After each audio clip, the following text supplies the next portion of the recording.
12 o'clock on the dot. Thank you for coming today. We'll have our invocation and pledge of allegiance. We ask if you stand, please. Coach Gene Bass is with us today, and he's going to provide today's invocation.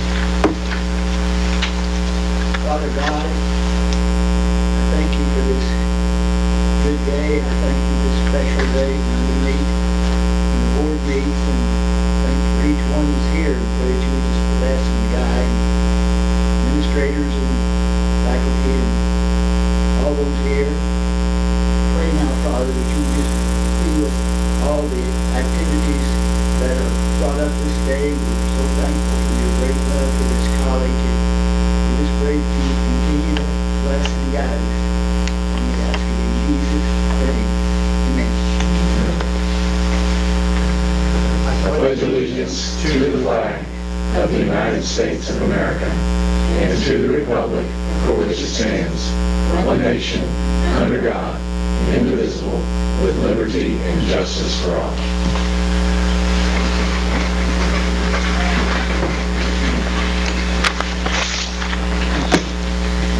I want to give everybody welcome back from your extended Christmas vacations. Glad to have you back.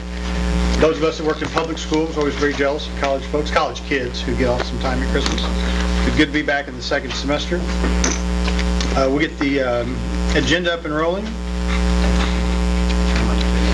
Yeah, we're going to amend the agenda a little bit. We're going to flip-flop before executive session the consideration and vote of the 2025 strategic plan.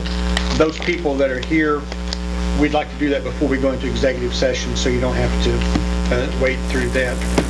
So if we can flip-flop those two. Does anybody else have anything they want to? I make a motion to move the acceptance, consideration, and vote of the 2025 strategic plan to right after item 4 and move to approve the agenda at the same time. Thank you. Is there a second for that? Motion and a second. Any discussion on that? Okay, we'll do, is that a voice vote for that?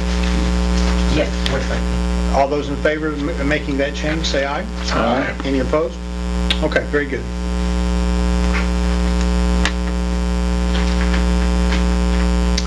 Number 2, consideration approval of minutes of the November board meeting. Is there any discussion on the November board minutes? I'll second that. Motion and a second. Any further discussion? If not, we'll also do a voice vote. All those in favor of consideration and approval of the minutes of the November board meeting, please say aye. Aye. Any opposed? Okay.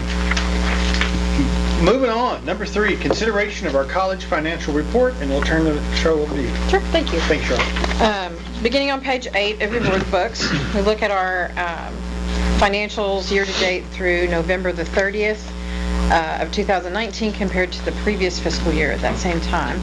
You see that our same pattern that we've seen in previous months, tuition and fees for this year trailing a little bit behind last year, but that's also a function of reduction of enrollment that we had planned for. Other categories very similar. Sales and services for our auxiliaries, housing, bookstore, those sorts of things is actually outperforming last year just a little bit. So that's good news. On the following page, looking at our expenses, you can see our operating expenses in particular. We have some savings over the previous fiscal year. And then on page 10, if you look at revenues minus expenses at our net position, you can see that we're just slightly ahead of where we were this time last year. So that's good news.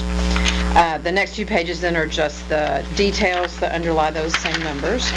On page 13 then we look at our preliminary December 31st numbers comparing budget to actual. So that's halfway through the year. Our tuition and fees, we've already booked 90% of our budget there, so that's a function of having planned for that reduction in enrollment. We'll still again, this is as of December, so there'll still be some January tuition activity to happen for spring, as well as we'll get a portion of summer in this fiscal year as well. So we're looking good there. And then on the bottom half of that page, looking at our expenses, you can see most all categories are just under that 50% mark. This because our meeting's a little earlier this month, this report does not include the December monthly payroll, so that's why that's tracking just a little bit below. But other than that, it's looking right on track with budget. The following page, then, looking at our capital budget on page 15, you can see that a number of our projects are tracking along. We've had just a little bit of movement on the Liable Family Sports Complex and with a planned addition there, so those are planning expenses. CRISP, the Technology Center addition and so forth, as you can see, is well underway, moving along well on that project. Our Westover administration building repairs and renovations there continue, as well as we got the exterior of the Academic Resource Commons, the ARC. We got the brick sealed on that, so we've got that done, as well as some landscaping and lighting and housing repairs and some other things around campus. So moving along really well on those projects, and all of them tracking well on budget. Following that, then, looking at our cash position, if you look at the pie graph on page 18, this is a somewhat lower point of the year as cash is concerned, because you're at the beginning of a new semester, so you've kind of got startup expenses and so forth going out, as well as we won't have another big influx of cash until we draw down federal funding. That usually happens in February. So this is a pretty typical place to be at this point in the fiscal year. Following that, then, you see we have our list of certificates of deposits on page 21. You see we did have one of the college CDs did come up for maturity, and we did transfer that to, actually renewed it at First Missouri State Bank. That gave us the highest rate. Below that, you see we also transferred a couple of CDs that are for scholarship endowments. We transferred those to the endowment trust per the donor's instruction. Then on page 23 is our bid report. We did get some bids back from the Westover window replacement. Looking at that as a project, as well as the athletic insurance, which you can see more detail then on the next page, on page 24, concerning the athletic insurance, which we do need a vote on. This is keeping our coverage the same as it has been in previous years, and the recommendation is to renew it with the low bidders, which is with Catlin Insurance Company on the basic and Mutual of Omaha for the catastrophic policy.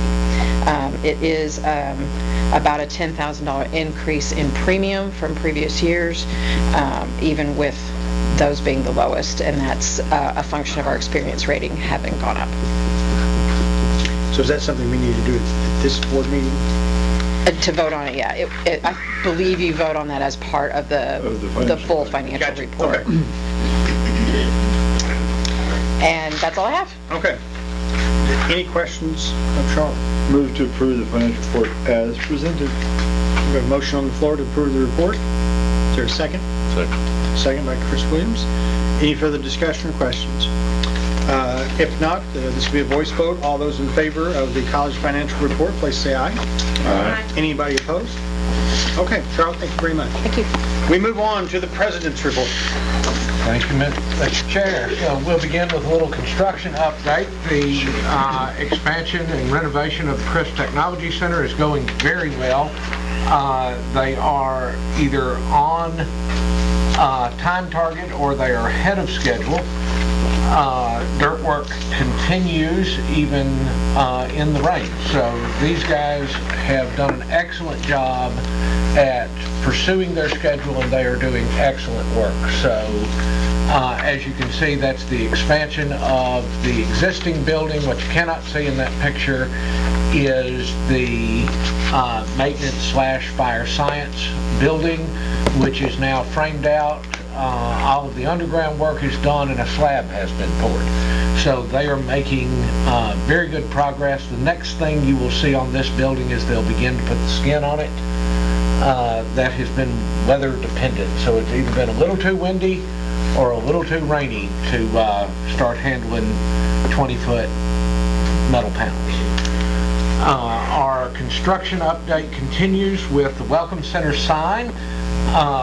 We've run into a little bit of weather delay on the Welcome Center sign. It is scheduled to be done, we hope, by the next board meeting.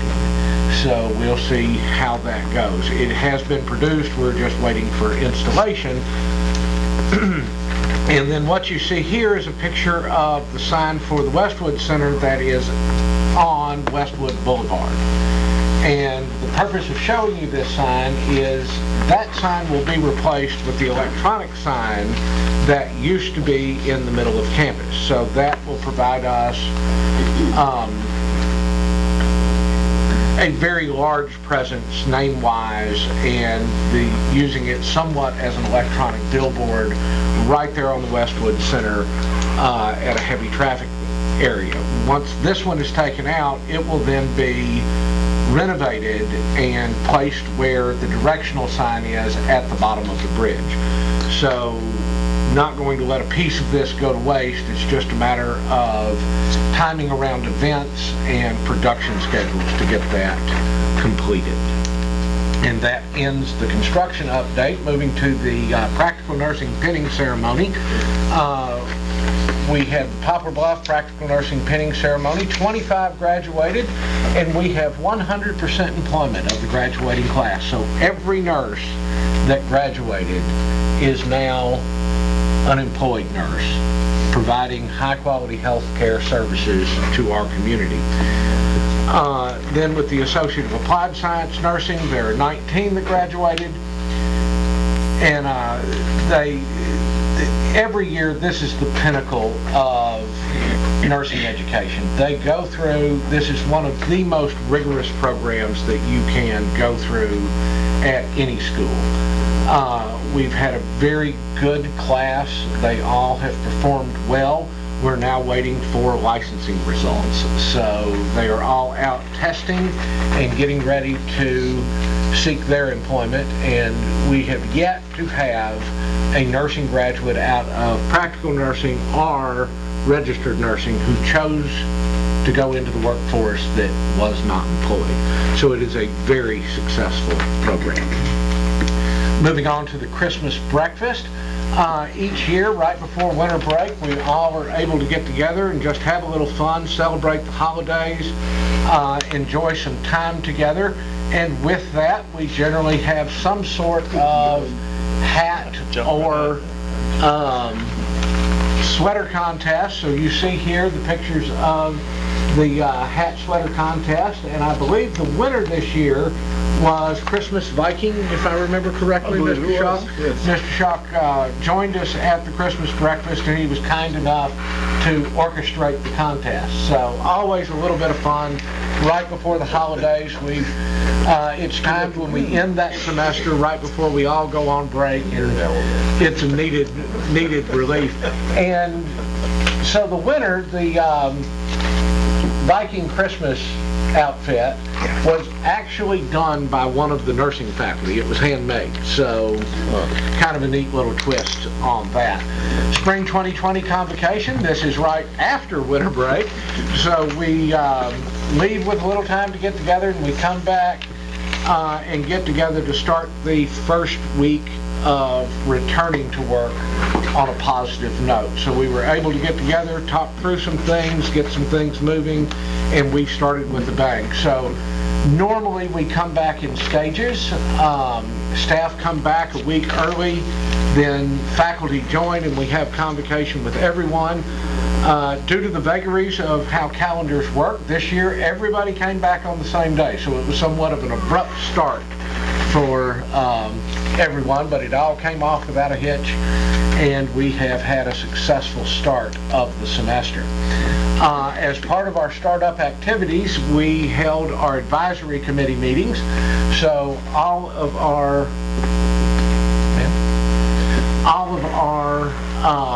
programs did cover or meet with their advisory committees, and the purpose of the advisory committees is to have business and industry leaders advise those career programs on the direction of their programs. So they share with them their student learning outcomes results, their graduation results, their program statistics. They discuss the curriculum with them, learn what their needs are as the most frequent potential employers for all of these programs, and then take that feedback and use it to improve our curriculum. So that was a successful day that a large part of the college devoted time to. And of course, the first day of spring semester. And first day of spring semester, I'm glad to say, went off without a hitch. We were able to start classes. Students showed up in strong force. There was not a parking spot available in the parking lot, so it is a very good start to our semester. We had budgeted to be 5% down. We actually came in, as of today, about 3.9% down. So while we still are suffering pressure from the economy that forces enrollment down, which is a trend not just for us, it's across the state, it's across the nation, we beat our prediction of what it would be. And so that is a very positive start anytime you can do a little better than you anticipated. And moving on to upcoming events, we have a number of events coming up. The first of these will be the Strategic Planning Retreat. That will be held on January 24th. After the President's report, we'll talk about the strategic plan, which is what this retreat will revolve around. This is when all of the unit managers come together and talk about what their plan to improve their part of the college and the college as a whole is for the coming year starting July 1st. So we will hold that retreat this year at the Holiday Inn in the ballroom. We have a full day of activities and presentations planned. So if any board members are available, please feel free to stop by. Lunch is between 11:30 and 12, somewhere in that area. So hitting the things that may mean the most. Then we have another art exhibit coming, Studies in Oil, with Mr. Steve Whitworth, a local artist, also the director of the Margaret Hartwell Art Museum. A reception will be held January 26th from 1 to 3 p.m. right here in the Tenon Center at the Tenon Gallery. Then it's FBLA, Future Business Leaders of America District Conference, which we have been the proud host of for a number of years. That will take place in this building, January 30th and 31st. This is an opportunity for high school students who are members of the Future Business Leaders of America to come here and do their regional competition. So it's a lot of fun to watch them come, fill the Tenon Center, and then compete to go to nationals. It is a really great event, and we're glad to partner with our area high schools to be able to have this on campus. Then on January 31st, 6 p.m. at the Holiday Inn right here in Poplar Bluff is our first ever Hall of Fame inaugural banquet. So we will induct 5 different members into the inaugural class of the Three Rivers College Athletic Hall of Fame. Banquet is being catered by Karen Campbell. It starts sharply at 6. If you want a ticket, you must buy the ticket by January 24th. So there is no ticket available at the door. It is a plated dinner, and we have to have an accurate count going into the event. So get your tickets, get them now before they're all gone. They're selling fast. And then as part of our alumni reunion weekend, on the next day from 7 in the morning to 10 a.m. in the Best Activity Center, we are going to have our first ever alumni pancake breakfast. So anybody that's interested from the community, our alumni, our family, or our friends, come out and have a pancake with Three Rivers College and just enjoy the time to get together. Pancakes provided by Godfathers. And then that same day from 2 to 4, we will have a reception honoring this year's alumni star, Miss Christy Fraser Moore. So that will happen in the Tenon Fine Arts Center. And then that will be followed that evening by a doubleheader game, and the rest of the reunion weekend, Lady Raiders play at 5, Raiders play at 7, Bow State Fair, Libel Family Sports Complex. We've got special prizes for alumni, and we'd love to see you all there. Let's pack out the arena. Then our next performance of the Patrons of the Arts series is on February 3rd at 7 p.m. Tenon Fine Arts Center. It is the Russian National Ballet performing Sleeping Beauty. And then ETS STEM Day. ETS is Education Talent Search. It is a federal trio program that we are fortunate to have at the college. And they work with our high school populations at a number of area high schools to increase graduation rates and increase post-secondary attainment. So on February 7th from 9 to 1 at the Best Activity Center, a huge number of ETS participants are going to be on campus learning about science, technology, engineering, and math. It'll be a fun day for them. We've got a lot of faculty and staff participating in that. We've got a very interesting program, come one, come all, and see what happens that day with ETS STEM. Then the 29th Annual Jazz Festival is at 7 p.m., February 13th and 15th, right here in the Tenon Fine Arts Center. The keynote performer on that is Jubilation Jazz. Tickets available as part of the Patrons of the Arts series, 7 p.m., February the 14th. They're a gospel jazz band. Do a really good job. Will put a really good show on.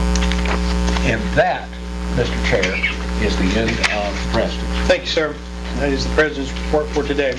As we look back just a few moments ago, we did amend the agenda, and we're going to bring in item number 6, consideration and vote for the 2025 strategic plan. And at this point, so all those fine folks don't have to sit through executive session, so I will throw it back to you to introduce those folks. Yes, thank you, Dr. Hager.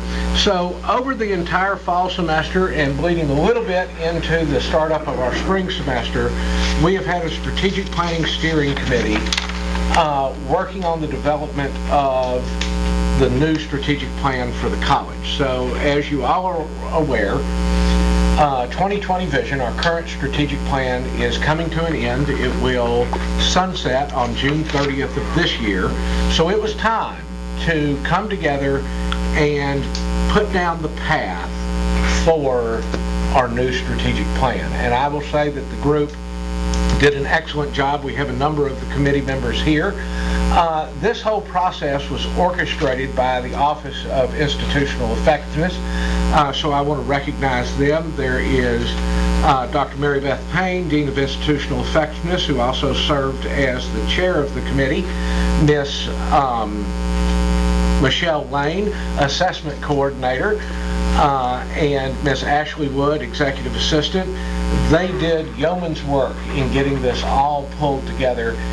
Any time you've got 50 plus people that you're trying to organize to come to an objective over the course of the semester, every Friday afternoon virtually, meeting together, going over volumes and volumes of data. It's a heavy task, and this whole group did an excellent job with getting that all together, making sure everybody showed up with what they needed and left with what they needed to look at for the next week. And I would like to bring forward the Dean of Institutional Effectiveness, Dr. Mary Beth Payne, to present the plan and introduce some specific members who are with us who are going to talk about their experience. Dr. Payne. The plan was out with our stuff Yes, today. and all of you have a copy of the plan in your, at your station. So the committee of over 50 members met almost every Friday afternoon to review institutional data. So we looked at institutional benchmarks, trend data over 5 years, student feedback and performance data, enrollment and retention data, program data, and our intention there was to bring the committee to a state where they understood and had very clear understanding and knowledge of where the institution is now. These were faculty, staff, administrators from all over the institution that maybe wouldn't necessarily be that much in touch with what's happening with specific programs and how the programs, were where the weaknesses, the strengths and weaknesses of the program, where the program is at. So in not just bringing the data to them, we had the actual directors, coordinators, and program managers come to the meetings and present the information from their perspective, what's happening in the program, what the program is about, how many students are impacted by this program. And all of that information was shared so the committee members then could ask questions and engage with them. So it wasn't a scenario that played out where we just gave them the information or we provided the information to them, on a piece of paper. It was provided to them by the actual member, actual manager.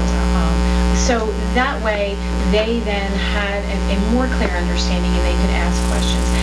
In addition to that, every week they would also get together and brainstorm ideas, look at ideas from their perspective, and then they would go back to their departments and bring the information to their departments. So we really wanted to have that institution-wide involvement with this plan, and really, I think it worked really, really well. We've used this model in the past, but this year I think it was even better than we'd ever had in the past as far as participation and how the actual plan framed out. So we now have 4 focus areas. We refer to them as strategic themes. So the 4 areas, and then you'll notice under there are specific initiatives, and those are the action items that will take place over a 5-year period. In addition to your strategic plan, what happens every year is the cabinet will get together and look at how the institution is performing from the previous year, and then frame out those priority areas we will work on for the next planning year. But these are the initiatives we'll be looking at over the next 5 years. So innovation, we're looking there at those things that we have set as our institutional operational things that we're working on now, and then those things that we can look at in terms of tools and electronic tools that can help us to bring the institution to the next level. So that is a specific strategic plan because we do have some operational things in place now, but we want those things to be more, work better as far as our systems and how they're working now. Institutional sustainability, looking at all of those areas that need support of the institution and how we can sustain the institution and the performance we have now to bring us to the next level of performance. Student success, we're always looking at student success. Students are what we're about. But we're looking here at reducing those barriers, really looking at all of the service areas across the institution. How can we work better together collectively to individualize the student experience, to really help the student along their path? A lot of information came out of student feedback where the students are really wanting to have more of that one-on-one experience and really having that where we can schedule based on their actual needs and help them. So that is a specific strategic theme for that reason. Instructional excellence and relevance, looking at all of our programming and doing some more as far as curriculum development and what the community needs. So all of that is there in the plan. I think it's a well thought out plan. We have 4 committee members with us today, and they are wanting to come forward now and share with you their experience on the committee. So I'd like to ask Jason Cowan, Assistant Professor of English, Gail Tinsley, Director of our University Center, and Missy Marshall, Director of Sykeston and Dexter location, to please come forward. Impressive on Friday afternoon, but always good. Yes, and that was another really amazing thing. Yeah. The participation was incredible. Very, very few people missed a Friday. If they had to miss a Friday, they would notify their supervisor they weren't going to be there. And there were some weeks we were there past 5 o'clock working. Did you bribe them with food to come? Frequently. There was food. Yes, there was food. Not every week. There were always snacks. Yeah. Probably come to these meetings. Everybody's buying burgers. Gail, would you like to share your experience? We started in September meeting on Fridays, and one of the first things we did was we got to visit the external locations and we got to visit the farm, and so that was really awesome. I hadn't been to all of the external locations or the farm. I'd driven by it, but we have some really amazing facilities, and I was amazed. I mean, I was excited that we had those in the new nursing there at Sykeston. So we got to see those, we got to see the farm, and then we had, like Dr. Marybeth said, that we had each of our departments, our units, we talked about what we were doing, what our goals were, what our strengths and weaknesses were, what our plans were. And so for me, that was really good, because I'd been in student services for like 6 years, and I really didn't know any of the faculty side very much, and so we got to hear that. I got to hear the kind of big overall plan from administration, and so that gave me a bigger view of how the college works. And then in my new position, that really helped me too, because I was building relationships. So it was a good bonding experience between us too. So it was a great experience. Thank you. I was fortunate to be involved in the first plan that we're finishing up right now. So I had gone through the experience before. I do agree. I think this time it was even smoother for us. And it's a big time commitment for all the staff, as well as the department that's managing this. So it was good that it went so well. Any of you who've been involved in strategic planning know that it can sometimes be a painful process. Sometimes it can be rejuvenating for the employees who are involved. I would go with the latter. This has been rejuvenating for me, for my staff that I took the information back to and discussed what was going on with. I think that's one of the things that's, having gone through strategic planning in previous positions, I would say this was probably the two that I've been through the most interactive. It was, and Dr. West Payne would tell you, I would sometimes ask questions that, because something was said and I'm like, well, I'm not sure I agree. We don't often get that opportunity to genuinely discuss what we're trying to accomplish. And it may be that we're already doing something and we're wondering, are we doing the right thing? So this give and take is genuine. What you are seeing in the results is genuine. There was a lot of discussion that actually took place in that room with those people, with these people, but also back in our own departments. We have to live this plan, so we want to make sure it's right. So I think it is worth the investment of the college to take us through this periodically, and it is refreshing. It reminds us of what's important, and it also keeps us current. My perspective is a little different from a Poplar Bluff employee's perspective. To know that I can have a conversation and it's okay, and that we're all working together, that's a great opportunity. I can't say everybody has that opportunity in this day and time. I'm a faculty member, and so I spend 90% of my life dealing with 18-year-olds, and just working with, adults and professionals is always an interesting experience. A project like this, David's not here, is it? Okay, I can make an art reference. A project like this, I think of as being like a Monet painting. The closer you get up to it and you're right up into it, it makes absolutely no sense at all until you can zoom out and see the big picture of it. So I'm kind of looking forward to seeing how it plays out over the full course of a couple of years.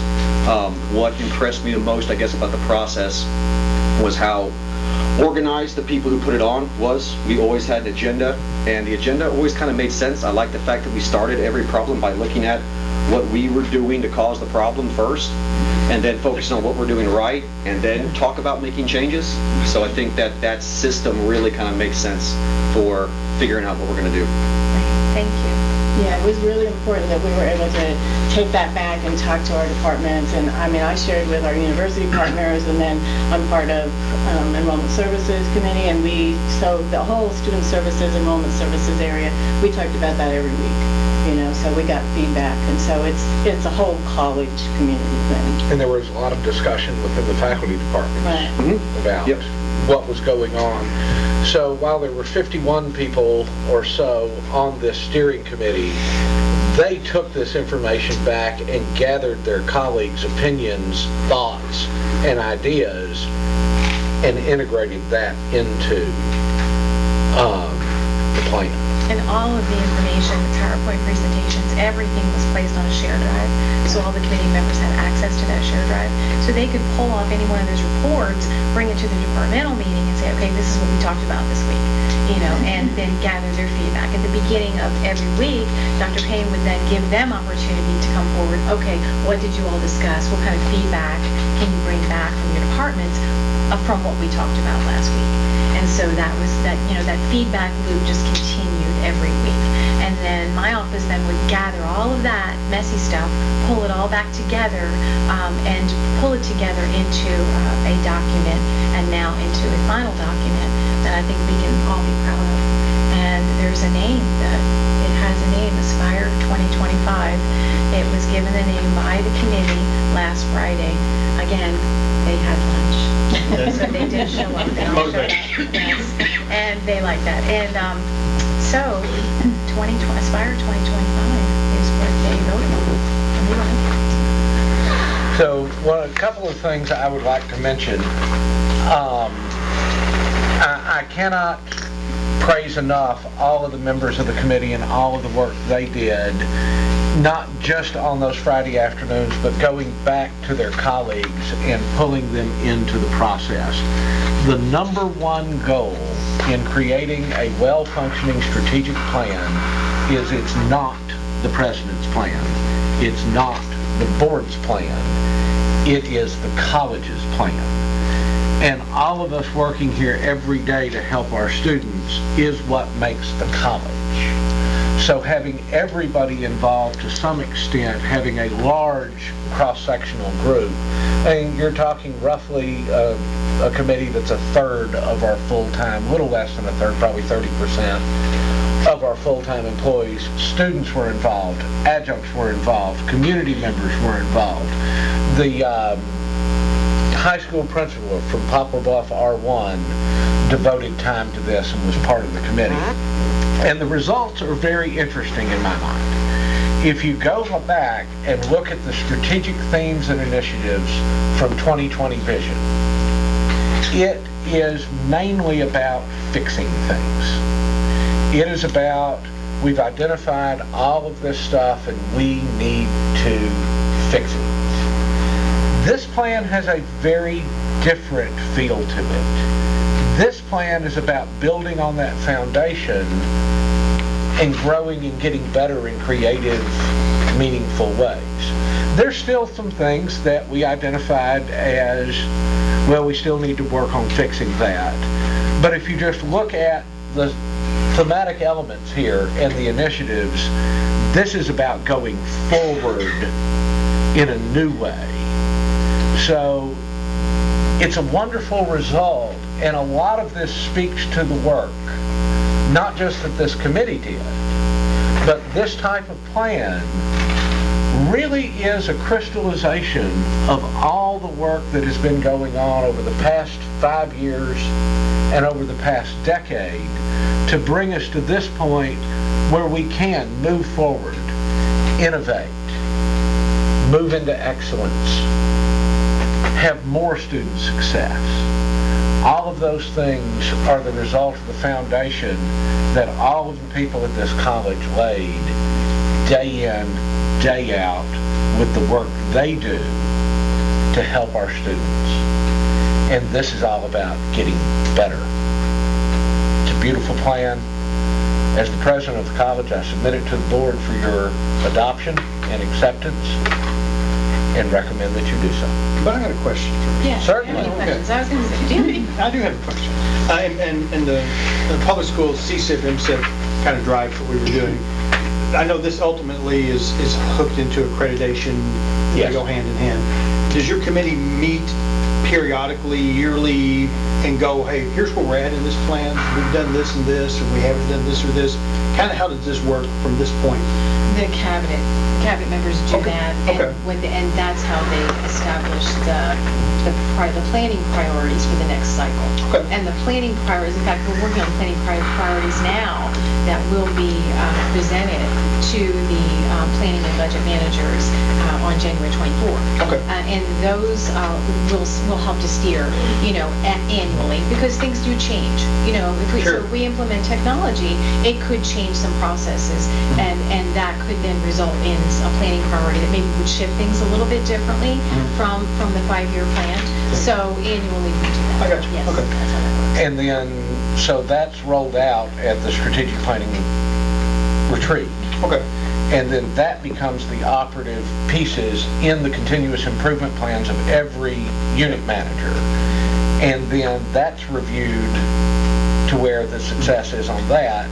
And then there's big checkpoints too. There's a midterm report that comes out that says, okay, globally, this is how we're doing. We've been dealing with different parts and pieces and tracking progress on that. And then results that are tied to the strategic plan and tied to our accomplishments and our benchmarks and key performance indicators, we review it with the entire body at every convocation. That's good. And it's electronic. It's in Yeah. the strategic planning online system. Yeah. So we are doing continuous improvement planning in that system as well as budget development in the system. That's great that it's kind of a living document. It Yes. evolves. Lots of, again, public schools say, we got this done on the shelf. Again, 5 years That's why later, we return it back in. Occasionally, you all see a policy or regulation that's been tweaked, or, Yeah. because of operations, when operations are tweaked because of the planning we're doing, then that sometimes results in change or, or a creation of a new policy or regulation for operations. I was a school administrator on a much smaller scale. I was MSIP coordinator, so much smaller scale than this. So thank you, and thank you, and thank you, and thank you, because it does take your mind away from the classroom. It does pull you out of your building. It does open up your world, and it's work on top of work. And when we went through MSIP, it was stressful. It was a lot of pre-electronics. We burned up copy machines, making copies and everything. But I always felt like that kind of pulled our district together for a while. Everybody kind of spoke the same language. Everybody was kind of on the same page. And though it was a painful process at times, we always were better because of it. And this is a much larger scale. So just dominate conversation. But I say we're all job well done. And I'd like to recognize my staff as well, because Yeah. none of this wouldn't have happened as well, for sure, if it wasn't for these two ladies sitting there. They did an amazing job pulling together all this data, the reports, the PowerPoint presentations. You really did an outstanding job. Thank you. And about everybody in the gallery served on that committee. I was hoping these were committee members and not Yes. angry patrons, so it's a burden lifted there. Thank you. So, Any other questions? questions from anybody else? I'm talking too much. Stop talking. Thank you all. Thank you. Well done. We need to entertain a motion to approve the Strategic 2025 Aspire Plan. Do we have a motion? So moved. Motion on the floor. Is there a second? I'll second. We have a motion and a second to approve that plan. This will be a roll call vote. Trustee Garrison? Yes. Trustee Shaw? Yes. Trustee Williams? Yes. Trustee Featherston? Yes. Trustee Richardson? Yes. Trustee Hager? Yes. And once again, thank you very much. Job well done. I believe at this part, we now segue into executive session. And How about it? You can get a motion. if I can get a motion to go into executive session. Second. I had to flip the page back one. Sorry about that. Once again, roll call vote to go into executive session. Trustee Garrison? Yes. Trustee Shaw? Yes. Trustee Williams? Trustee Featherston? Yes. Trustee Richardson? Yes. Trustee Hager? Yep. We're now in executive session. And we're back. Okay, we're down to, on the agenda, number 6, Section 2, consideration and vote on the college policy GAP Gap 1320 consumer protection, which has added a section about students' complaints, I believe, to that policy. Yes, it is a regulatory compliance change that we are addressing in the policy. So as different things come out and different requirements get laid down, we have to update our regulations and policies, and that's simply what this is, and this deals with consumer protection and student complaints. Any questions concerning policy 1320? I think we should approve that policy. Motion on the floor to approve the policy. And a second. Any further discussion? If not, we'll have a roll call vote. Trustee Garrison? Yes. Trustee Shaw? Yes. Trustee Williams? Yes. Trustee Featherston? Yes. Trustee Richardson? Yes. Trustee Hager? Yes. Then moving on to number 7, consideration and approval of all personnel actions and associated documents, and you see those listed below you. There is one small error on page 34. The title in the body is correct for Mr. Hauer, but the header has the wrong name on it. So it's simply an error. Trying to figure out the difference. One would be a computer instructor, one would be a truck driving instructor. I move to approve all personnel actions and associated documentation. Motion on the floor. I'll second that. Mr. Featherston seconds that. And once again, we'll have a roll call vote. Trustee Garrison? Yes. Trustee Shockey? Yep. Trustee Williams? Yes. Trustee Patterson? Yes. Trustee Richardson? Yes. Trustee Hager? Anything else from anybody? We will meet once again February the 19th. I'll entertain a motion to adjourn. So moved. Second. All those in favor? All right. All those opposed? In the name of Pat Benatar, we adjourn.